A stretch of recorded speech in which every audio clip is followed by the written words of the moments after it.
Welcome to flavours and frames. ಇವತ್ತಿನ special ಆಲೂಗೆಡ್ಡೆ fry. ಅದು ನನ್ನ ಹಸ್ಬೆಂಡ್ ಪ್ರಿಪೇರ್ ಮಾಡ್ತಾಯಿದ್ದಾರೆ ಇವತ್ತು. ಸೊ ನೋಡೋಣ ಬನ್ನಿ ಅದಕ್ಕೆ ಏನೇನು ಇಂಗ್ರೀಡಿಯೆಂಟ್ಸ್ ಬೇಕಂತ.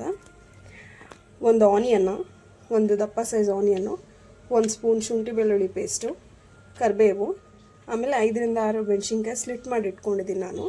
ಒಂದು 1/2 ಸ್ಪೂನ್ ಜೀರಿಗೆ ತೊಗೊಂಡಿದ್ದೀನಿ, 1/2 spoon turmeric, 1/2 spoon pepper powder ಇದೆ, ಇದು ಮ್ಯಾಗಿ ಮಸಾಲ, ಆಮೇಲೆ ಖಾರದ ಪುಡಿ ನಾನು ಇಷ್ಟ ತೊಗೊಂಡಿರೋದು, ನಮ್ಮನೆ ಖಾರ ತುಂಬ ಸ್ಪೈಸಿ ಇದೆ, ಮತ್ತು ಚಿಲ್ಲಿ ಫ್ಲೇಕ್ಸು ಮತ್ತು ಆರಿಗ್ಯಾನೋಸು. 3 ಆಲೂಗೆಡ್ಡೆನ ಈ ಥರ ಕಟ್ ಮಾಡ್ಕೊಂಡು ಇಟ್ಕೊಂಡಿದ್ದೀನಿ. ಒಂದು ಕಡಾಯಿಗೆ 1 ಟೇಬಲ್ ಸ್ಪೂನ್ ಆಯಿಲ್ ಹಾಕ್ಕೊಳ್ತಾ ಇದ್ದೀನಿ. ಇವಾಗ ಆಯಿಲ್ ಹೀಟ್ ಆಗಿದೆ, ಸೊ ಸಾಸಿವೆ ಹಾಕ್ಕೊಳ್ತಾ ಇದ್ದೀನಿ.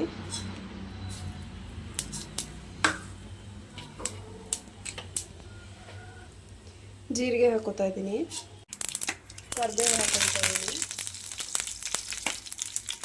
ನೆಕ್ಸ್ಟ್ ಮೆಣಸಿನ್ಕಾಯಿ ಹಾಕೊಂಡು ಸ್ವಲ್ಪ ಫ್ರೈ ಮಾಡ್ಕೊಳ್ಳಿ. ಆನಿಯನ್ ಹಾಕ್ಕೊಳ್ತಾ ಇದ್ದೀನಿ. ಆನಿಯನ್ ಸ್ವಲ್ಪ ಫ್ರೈ ಆದಮೇಲೆ ಶುಂಠಿ ಬೆಳ್ಳುಳ್ಳಿ ಪೇಸ್ಟ್ ಹಾಕೋಬೇಕು.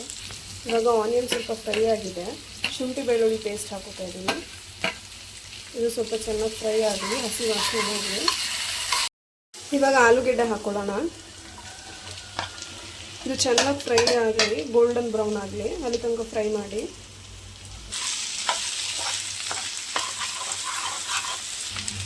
ಇವಾಗ ಸ್ವಲ್ಪ ಸಾಲ್ಟ್ ಹಾಕೋತಾ ಇದ್ದೀವಿ, ಸೊ ಆಲೂಗೆಡ್ಡೆಗೆ ಹಿಡಿಯುತ್ತೆ ಅಂತ ಉಪ್ಪು. ಒಂದು ಸ್ವಲ್ಪ ಹೊತ್ತು ಲಿಡ್ ಮುಚ್ಕೊಂಡು ಬೇಯಿಸ್ಕೊಳ್ಳೋಣ. ಇವಾಗ ಏನು ಮಸಾಲೆಗಳು ತೆಗೆದಿಟ್ಕೊಂಡಿದ್ವಲ್ಲ ಆ ಮಸಾಲೆಗಳು ಹಾಕೋಣ.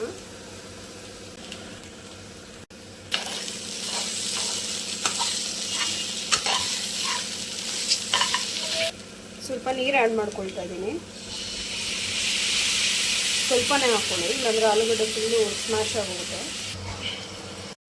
ಸ್ವಲ್ಪ ಕಸ್ತೂರಿ ಮೇಥಿ ಹಾಕ್ಕೊಳ್ಳೋಣ. ನೋಡೋಣ ಇದು ಸಾಫ್ಟ್ ಆಗಿದೆ ಅಲ್ವಾ ಅಂತ. ಓಕೆ, ಇದು ಸಾಫ್ಟ್ ಆಗಿದೆ. ಇವಾಗ ಇದು ಆಫ್ ಮಾಡ್ಕೊಳ್ಳೋಣ. ನೀರೆಲ್ಲ ಹಿಂಡಿಕೊಂಡು ಸಾಫ್ಟ್ ಆಗಿದೆ. ಇವಾಗ ರೆಡಿ ಆಗಿದೆ, ಟೇಸ್ಟ್ ಮಾಡೋಣ. ಚಪಾತಿ ಮತ್ತು ರೈಸ್ ಜೊತೆನೂ ತೊಗೊಳ್ಬೋದು. ರೈಸ್ ಜೊತೆ ಸ್ವಲ್ಪ ಕರ್ಡ್ ಆ್ಯಡ್ ಮಾಡ್ಕೊಂಡು ತಿಂದರೆ ಚೆನ್ನಾಗಿರುತ್ತೆ.